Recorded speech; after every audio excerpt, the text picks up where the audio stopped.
Hello बच्चों, नमस्कार। कैसे हैं आप सभी? आशा करता हूँ आप सभी लोग अच्छे होंगे।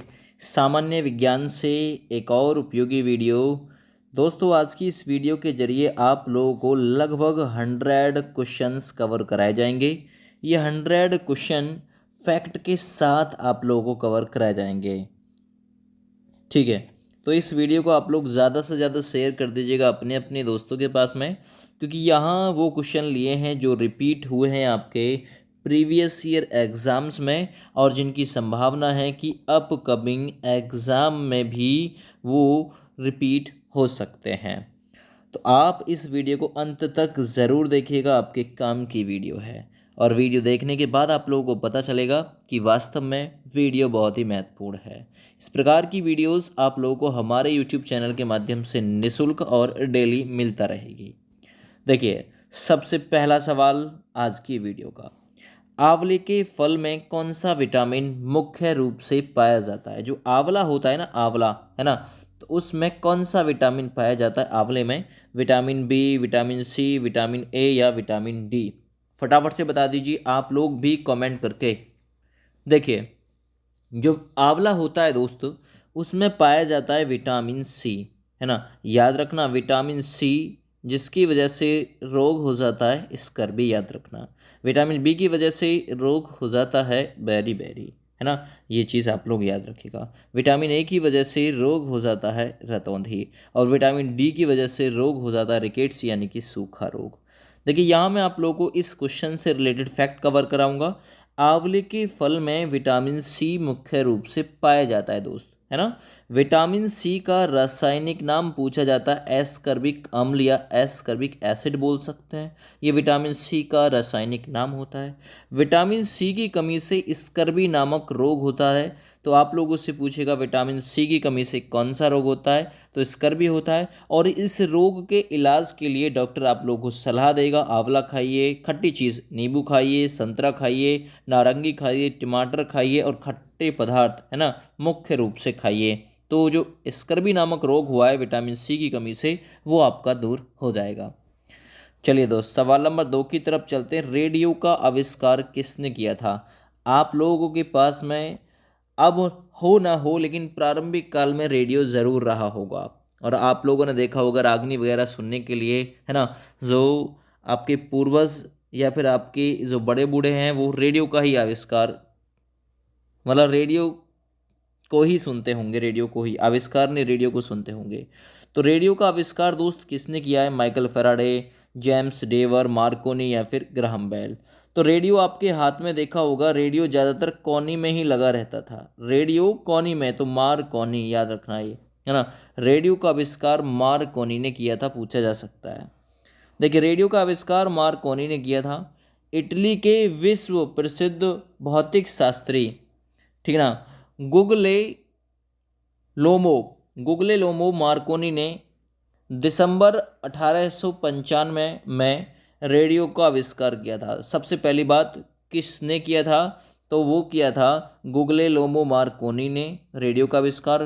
कहाँ के निवासी थे? इटली के। इटली की राजधानी रोम है, मुद्रा लीरा है, ये भी याद रखिएगा। दूसरा चीज़, कब किया था? दिसंबर 1895 में रेडियो का आविष्कार किया गया था। वास्तव में मार्कोनी को बेतार के तार का जन्मदाता भी कहा जाता है। बेतार के तार का जन्मदाता कैसे कहा जाता है? तो वो कहा जाता है दोस्त मार्कोनी को। संचार क्रांति के क्षेत्र में किए गए महत्वपूर्ण खोज के लिए इन्हें सन 1909 के भौतिक के नोबेल पुरस्कार से नवाजा गया था। 1909 में, याद रखिएगा, नोबेल पुरस्कार। रेडियो एक ऐसी तकनीक है जिसमें रेडियो तरंगों का इस्तेमाल करते हुए सिग्नल दिए जाते हैं या फिर एक दूसरे से कम्युनिकेट किया जाता है। ये चीज़ याद रखिएगा, आप लोगों से रेडियो के बारे में पूछा जा सकता है। सवाल नंबर 3 पर आ जाइए दोस्त। आग बुझाने के लिए इनमें से किसका उपयोग किया जाता है? आग लगी हुई है आपके सामने, तो आप लोग यदि बुझाना चाहते हैं तो किसका इस्तेमाल करेंगे? बेकिंग सोडा, बिना भुजा चूना या फिर धावन सोडा। बहुत ही बढ़िया वीडियो है। तो देखिए, आग बुझाने के लिए आप लोग यूज़ करोगे बेकिंग सोडे का, तो ए विकल्प इसका बिल्कुल सही हो जाएगा। और इससे रिलेटेड फैक्ट मैंने नीचे डाले हुए हैं, वहाँ से कवर करते हैं। आग बुझाने के लिए बेकिंग सोडे का उपयोग किया जाता है दोस्त, याद रखना ये चीज़।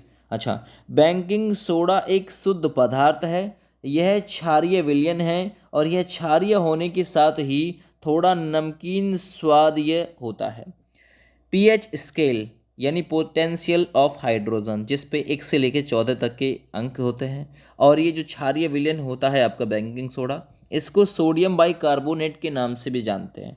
आपसे पूछ सकता है बेकिंग सोडे को क्या कहा जाता है, सोडियम बाइकार्बोनेट भी कहा जाता है। इसका रासायनिक नाम NaHCO3 है। NaHCO3 है। इसका इस्तेमाल खाने के साथ ही कपड़ों और घर के फर्नीचर की साफ सफाई में भी किया जाता है तथा त्वचा की देख रेख के लिए भी इसका प्रयोग किया जाता है। ये चीज़ आप लोग याद रखिएगा। चलिए अगले सवाल पे आ जाइए। मानव के शरीर में औसतन कितना खून होता है? मानव का शरीर यानी कि ह्यूमन बॉडी, इसमें एवरेजन कितना रक्त पाया जाता है? 4 लीटर, 6.5 लीटर, 7.5 लीटर या फिर 5 लीटर के आसपास। सवाल नंबर 4 बहुत बढ़िया सवाल है, आप लोग एक बार शेयर कर दीजिएगा वीडियो को। तो देखिए एवरेज जो वज़न पाया जाता है, एवरेज जो वज़न, तो वो लगभग 5 लीटर के आसपास पाया जाता है। यानी कि 5 लीटर के आसपास मानव के शरीर में खून पाया जाता है। इससे रिलेटेड फैक्ट कवर करते हैं। मानव शरीर में औसतन 5 लीटर खून होता है। खून एक शारीरिक तरल देखिए खून एक शारीरिक तरल है जो लहू वाहिनियों के अंदर विभिन्न अंगों में लगातार बहता है। सिरा और धमनियों में बहता है ये, ठीक है। धमनियों में शुद्ध रक्त बहता है, वह सिराओं में अशुद्ध रक्त बहता है। रक्त वाहिनियों में प्रवाहित होने वाला यह गाढ़ा, कुछ चिपचिपा लाल रंग का द्रव्य एक जीवित ऊतक है। यह प्लाज्मा और रक्त कणों से मिलकर बना है। प्लाज्मा वह निर्जीव तरल माध्यम है जिसमें रक्त कण तैरते रहते हैं तथा रक्त कण 3 प्रकार के होते हैं। लाल रक्त कणिकाएं यानी कि आरबीसी, श्वेत रक्त कणिकाएं यानी कि डब्ल्यूबीसी और प्लेटलेट्स, ठीक है। आगे बढ़िए अगले सवाल पे। विद्युत के जनक कौन है यानी कि बिजली के आविष्कारक कौन है? रदरफोर्ड है, माइकल फैराडे, सीवी रमन या फिर अल्बर्ट आइंस्टीन।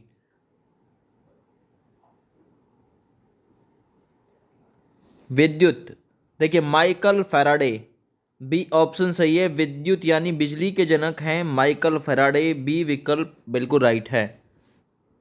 इससे रिलेटेड फैक्ट कवर करिए। विद्युत के जनक माइकल फैराडे हैं। अल्बर्ट आइंस्टीन सापेक्षता का सिद्धांत दिया था। सीवी रमन ने रमन प्रभाव की खोज की थी। रदरफोर्ड ने परमाणु की संरचना का जो सेंटिमेंट है, जो प्रावधान है, वो दिया था। आगे बढ़िए अगले सवाल पे। थर्मामीटर का आविष्कार किसने किया था? न्यूटन ने, सीवी रमन ने, केल्विन ने या फिर फ़ारेनहाइट ने। थर्मामीटर तो आपने देखा होगा, आपका जो टेम्परेचर है वो फ़ारेनहाइट है ना, फ़ारेनहाइट में मापा जाता है। तो यहाँ फ़ारेनहाइट ने अपने नाम से ही थर्मामीटर का आविष्कार किया था, इसलिए डी विकल्प इसका बिल्कुल राइट है। देखिए थर्मामीटर का आविष्कार फ़ारेनहाइट ने किया था।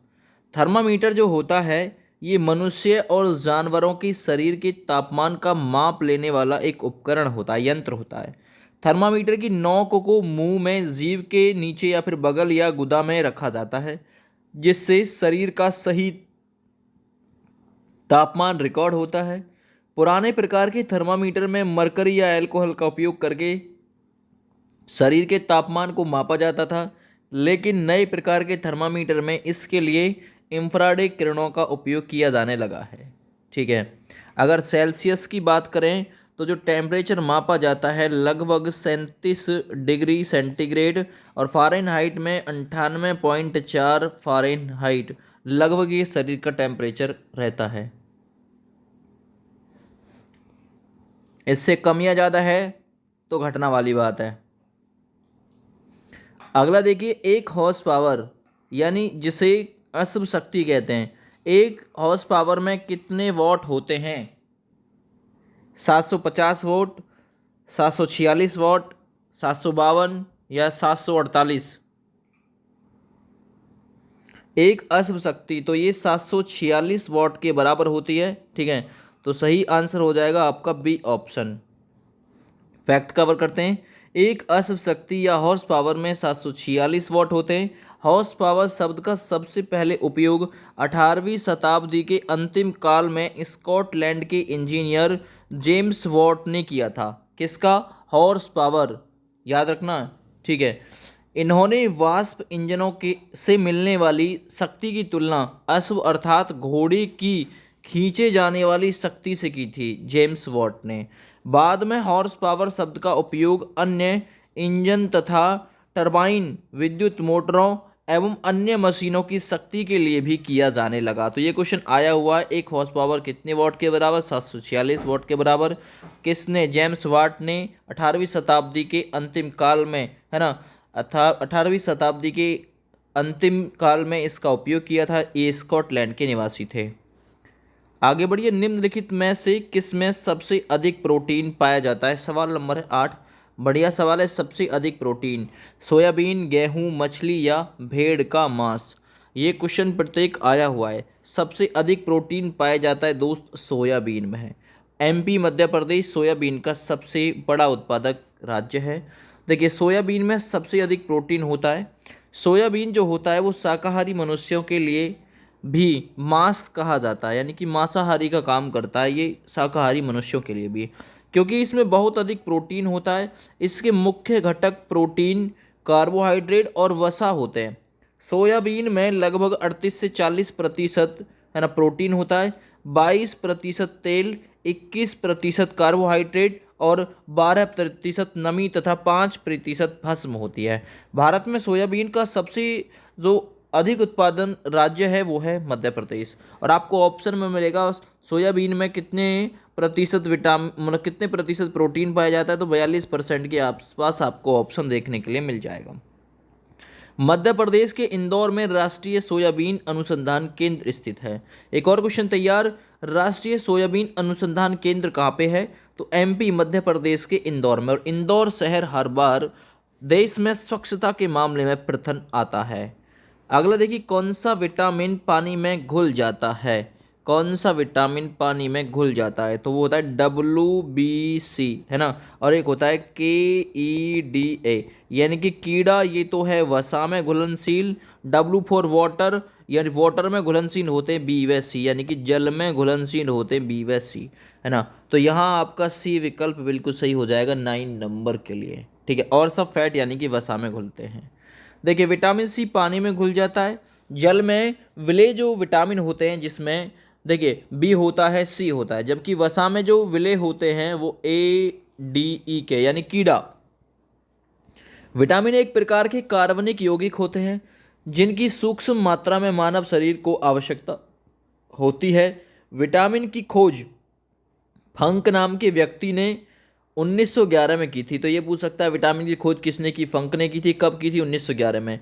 विटामिन को दो भागों में वर्गीकृत किया जाता है, एक वसा में विलय विटामिन और एक होते जल में विलय विटामिन, यानी कि एक तो फैट में और एक जल में। जल का याद रखिए WBC, और फैट का याद रखिए, वसा का याद रखिए कीड़ा, KEDA।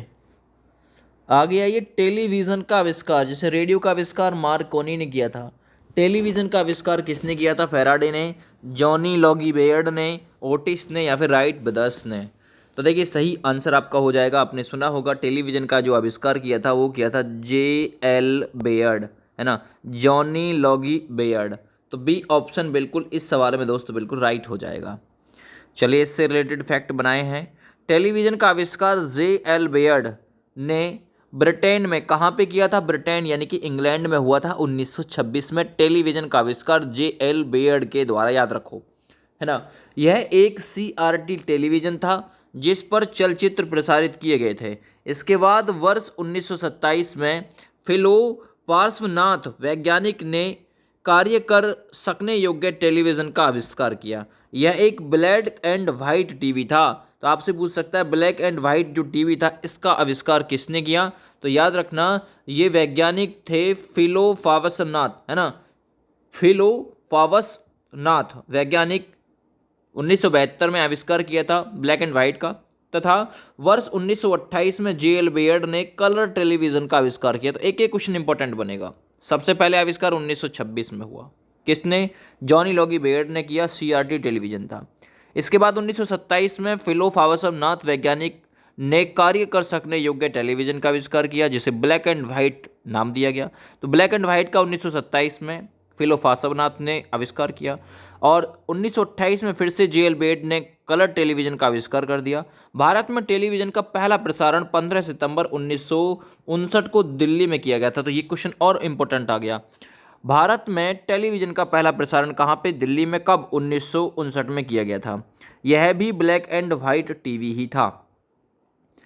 सवाल नंबर 11 देखिए दोस्तों, पीतल किसका मिश्रण होता है? इंपॉर्टेंट क्वेश्चन रहेगा, पीतल किसका मिश्रण होता है। वीडियो अच्छा लग रहा हो तो प्लीज़ वीडियो को एक बार लाइक जरूर कर दीजिएगा। दोस्तों पीतल होता है उसमें तांबा और जस्ता, इसका मिश्रण होता है तांबा और जस्ता का। तो विकल्प यहाँ पे डी बिल्कुल राइट हो जाएगा दोस्त। क्लियर? चलिए, पीतल एक मिश्र धातु है जो तांबा व जस्ता के मिश्रण द्वारा बनाई जाती है। दो या दो से अधिक धात्विक तत्वों के आंशिक या पूर्ण ठोस विलयन को मिश्र धातु या मिश्र धातु कहते हैं। सोल्डर और टिन लेड का मिश्रण है, ठीक ना। सोल्डर किसका मिश्रण है? टिन और लेड का। याद रखना, ये चीज़ पूछा जाता है, उल्टा लिखा हुआ थोड़ा सा। जो सोल्डर होता है वो टिन और लेड का मिश्रण होता है, लेड में सीसा का मिश्रण, ठीक है। जो कांसा होता है वो कॉपर और टिन का मिश्रण होता है। अच्छा, तथा स्टेनलेस स्टील ये आयरन और क्रोमियम की मतलब मिश्रण अवस्था होती है और इसमें निकिल भी होता है। याद रखना, आयरन, क्रोमियम और निकिल, इससे बनता है स्टेनलेस स्टील, याद रखो। अगले सवाल को देखते हैं, निम्न में से उभयचर को चुनिए। उभयचर प्राणी कौन सा है? कुत्ता है, सांप है, मेंढक है या फिर केंचुआ है। सवाल नंबर 12 बढ़िया सवाल है। उभयचर जो जल व थल दोनों पे चल सके, तो ऐसा है इनमें से मेंढक। याद रखना ये चीज़, मेंढक है ना, ये चीज़ याद रखिए। और उभयचर की पहचान होती है जिसके कान हो, याद रखो ये चीज़ भी, ठीक है भैया। देखिए जरा, मेंढक उभयचर प्रजाति का जीव है। यहाँ उभयचर से आशय ऐसे जीव से है जो पानी तथा स्थल दोनों पर जीवित रह सकते हैं, अर्थात मेंढक दोनों स्थान पर, पानी और जल और स्थल दोनों पे जीवित रह सकता है। आगे आइए अगले सवाल पे, मानव शरीर में हड्डियों की संख्या कितनी होती है? सवाल नंबर 13 है, बढ़िया सवाल है भाई। मानव के शरीर में हड्डियों की संख्या 206, 204, 207, 209। तो देखिए दोस्त, सही आंसर हो जाएगा 206। आपने सुना होगा मानव के शरीर में 206 हड्डियां होती हैं। इससे रिलेटेड फैक्ट कवर कराता हूँ। मानव शरीर में हड्डियों की संख्या जो होती है वो 206 होती है। जन्म के समय नवजात शिशु में 270 हड्डियां होती हैं, याद रखिएगा। मांसपेशियों की बात नहीं चल रही है, हड्डियों की। बाल्य अवस्था में हड्डियों की संख्या 350 हो जाती है दोस्त, ठीक है, बाल्य अवस्था में। और किशोर अवस्था में हड्डियों की संख्या 206 सीमित हो जाती है, सिकुड़ जाती है। मानव शरीर की सबसे बड़ी हड्डी जो कि जांघ की होती है, जिसका नाम फीमर है, याद रखना। चलिए, सबसे छोटी हड्डी जो होती है जिसका नाम होता है स्टेपी है, स्टेपीज, ये कान की हड्डी होती है। सबसे छोटी हड्डी मानव के शरीर की स्टेपी कान में होती है, सबसे बड़ी जांघ में फीमर, ठीक है। हड्डियों के अध्ययन को ऑस्टियोलॉजी कहा जाता है, ये चीज़ याद रखिएगा। हड्डियों के अध्ययन को ऑस्टियोलॉजी कहा जाता है। हड्डी कैल्शियम और फास्फोरस की बनी हुई होती हैं।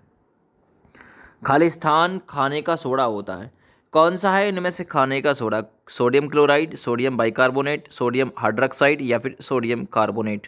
सवाल नंबर 14 बहुत ही बढ़िया सवाल है भाई, एक बार शेयर कर दीजिएगा प्लीज वीडियो को। तो देखिए, सोडियम बाइकार्बोनेट को दोस्त खाने के सोडे का नाम दिया जाता है। तो खाने का सोडा होता है सोडियम बाइकार्बोनेट, बी विकल्प बिल्कुल राइट हो जाएगा दोस्त। खाने का सोडा, इसका रासायनिक नाम होता है सोडियम बाइकार्बोनेट एवं इसका रासायनिक सूत्र NaHCO3 होता है। खाने के सोडे का उपयोग विभिन्न व्यंजनों को बनाने में, अग्निशमन यंत्र, बेकरी उद्योग एवं प्रतिकारक के रूप में किया जाता है। खाने के सोडे का यूज, याद रखो। आगे बढ़ते हैं दोस्त, निम्न में से कौन सा पुष्प का एक भाग नहीं है? बाहादल पुंज या फिर पुमंग या फिर दलपुंज या फिर वृंत। जरा बताइए सवाल नंबर 15 में कौन सा ऑप्शन मैं सही कर सकता हूँ?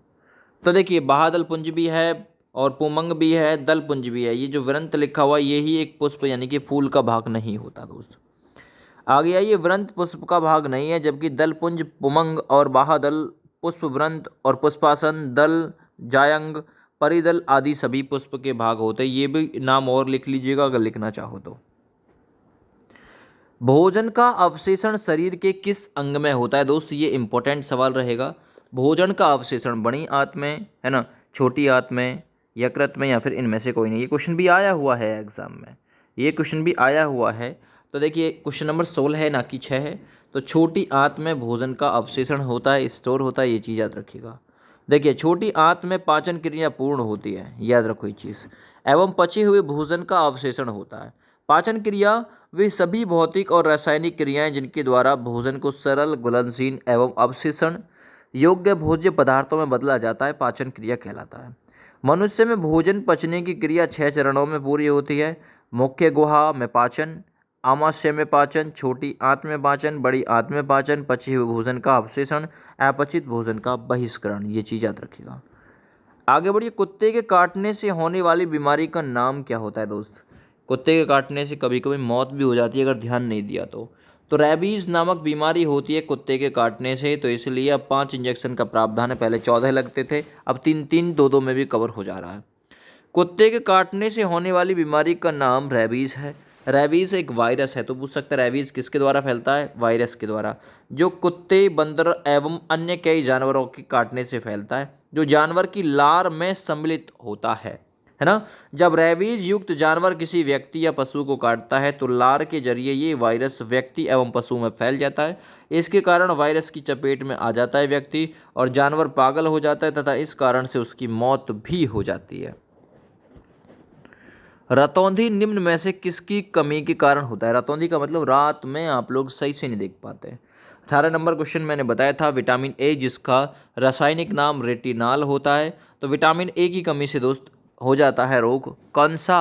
विटामिन B12 की कमी, कोबाल्ट, ये याद रखिएगा, ठीक है। चलिए, बी जो विटामिन एस की कमी से बेरी होता है, सी की कमी से स्कर्वी, है ना, ये चीज़ आप लोग याद रखिएगा। डी की कमी से रिकेटस हो जाता है। तो निम्न में से किसकी कमी के कारण रतौंधी? तो विटामिन ए की कमी के कारण दोस्त होता है। आगे पढ़िए जरा।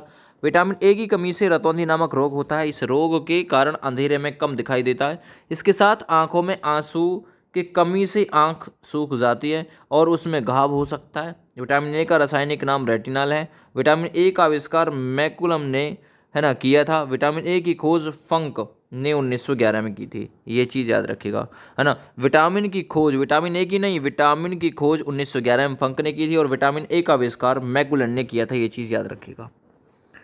अगला सवाल, निम्न में से कौन सा ऊर्जा का गैर परंपरागत स्रोत है? कौन सा है? टॉर्च है, मोमबत्ती है, सौर लालटेन है, या फिर घास लेट बल्ब है? 19 नंबर सवाल, तो सौर लालटेन यानी कि सूर्य, याद रखो, है ना, ये गैर परंपरागत ऊर्जा का स्रोत है। तो ऑप्शन यहाँ पे सी दोस्त सही हो जाएगा। सौर लालटेन ऊर्जा का गैर परंपरागत स्रोत है। गैर परंपरागत ऊर्जा के अंतर्गत पवन ऊर्जा, सौर ऊर्जा, भूतापीय ऊर्जा, बायोगैस, तरंग ऊर्जा को शामिल किया जाता है ना।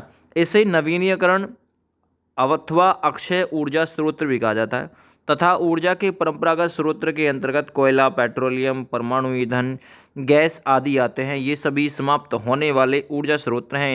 इन्हें इसलिए गैर परंपरागत इसलिए इन्हें परंपरागत स्रोत कहा जाता है। जो समाप्त हो जाते हैं, जो समाप्त नहीं होते उसे गैर परंपरागत स्रोत कहा जाता है, क्योंकि सूर्य समाप्त नहीं होता, सूर्य की ऊर्जा।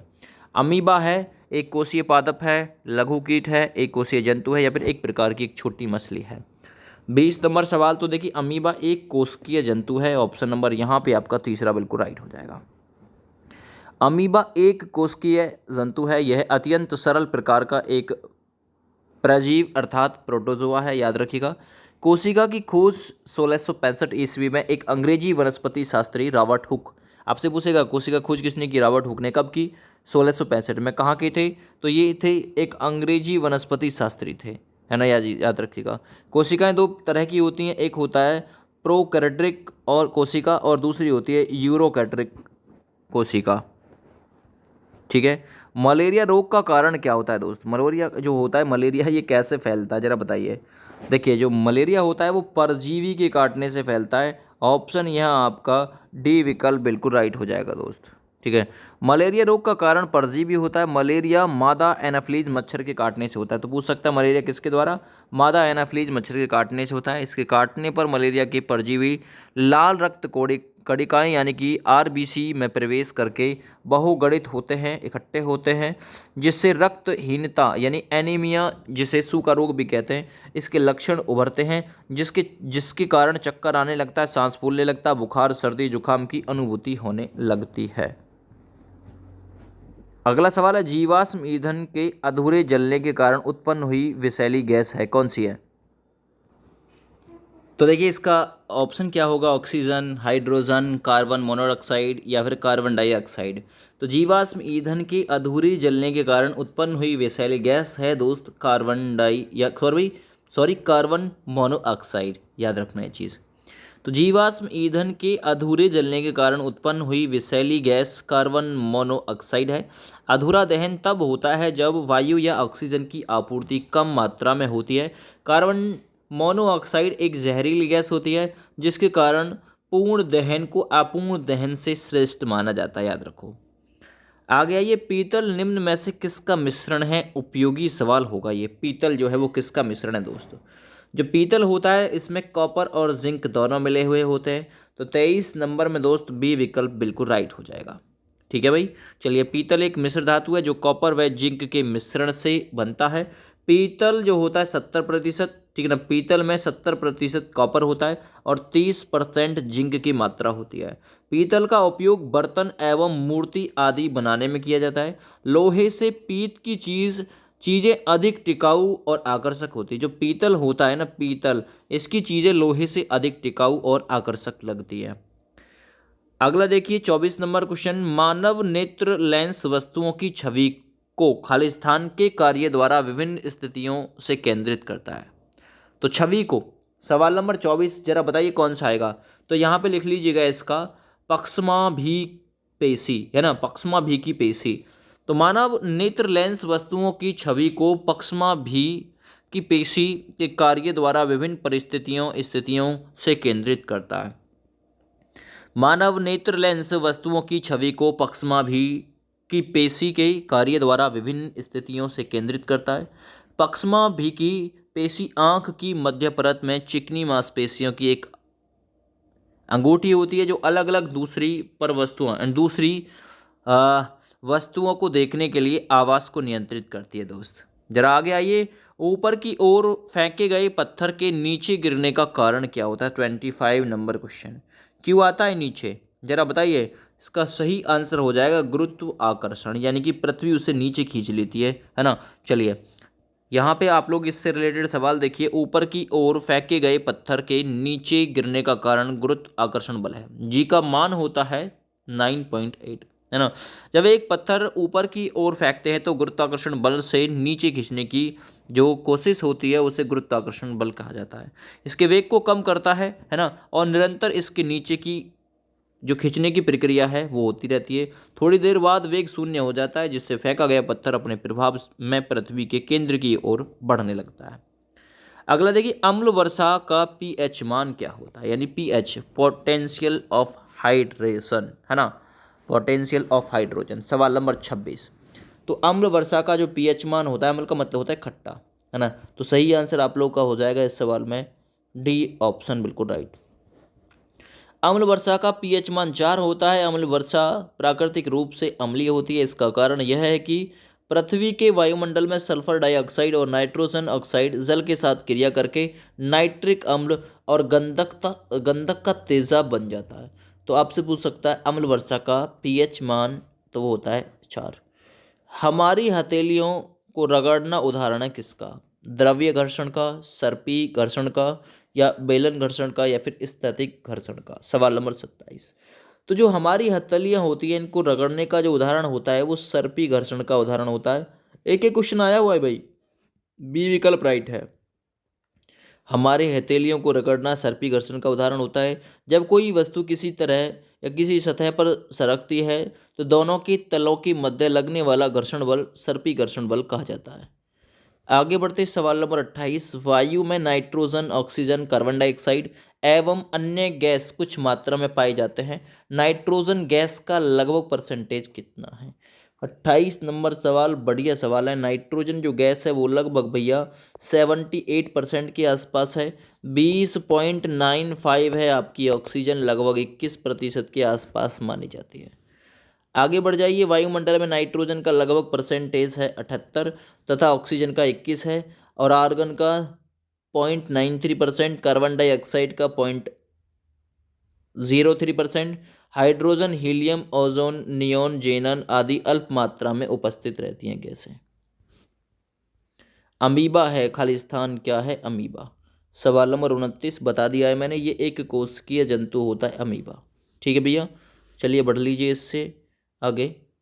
तो इसके बारे में ऑलरेडी बता चुका हूँ मैं। अमीबा एक कोशिकीय जंतु है। यह अत्यंत सरल प्रकार का एक परजीव अर्थात प्रोटोजोआ है। तो अमीबा किस प्रजाति के अंतर्गत आता है? प्रोटोजोआ के। कोशिका की खोज किसने की थी? 1665 ईस्वी में, है ना। अंग्रेजी वनस्पति वैज्ञानिक थे रॉबर्ट हुक, इन्होंने कोशिका की खोज की थी।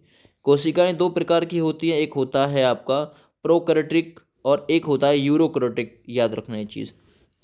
आगे आइए। नर और मादा युग्मक की सम्मिश्रण की प्रक्रिया क्या कहलाती है? इंपॉर्टेंट क्वेश्चन है। नर और मादा युग्मक की सम्मिश्रण की जो प्रक्रिया होती है क्या कहलाती है? परागण कहलाती है, या पुनरुत्पादन कहलाती है, बीज निर्माण कहलाती है, फिर निष्केषण कहलाती है।